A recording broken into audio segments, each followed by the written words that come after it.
So yun na nga mga master, meron tayo ritong version 2 na Aerox steady ang kanyang check engine. So sa mga naka Aerox dyan na version 2 or B1 siguro, pero kasi sa B2 ko lang to na experience. So para siyang Error 12 pero hindi kumukurap ang kanyang check engine.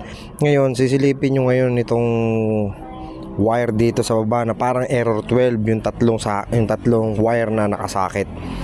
So kapag napansin nyo, parang na siyang pasunog.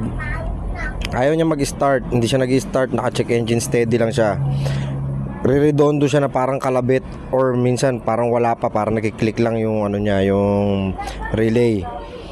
Pero nung tinuktok namin, ginalaw namin yung sakit. Umandar agad siya. Nung chinek namin, ayun nga, nangingitim na yung goma sa labas. Ibig sabihin, pwedeng nagdidikit na or para siyang nasobran sa init, nasusunog siya. So anytime na kapag nangyari sa inyo yan, dapat pwede nyo palitan siya na parang AdPro or hinangin nyo ng rekta para maiwasan. Kasi baka in case mapagsimulan ng sunog o malagas ang inyong mga wire. So yun nga, Bito mga master,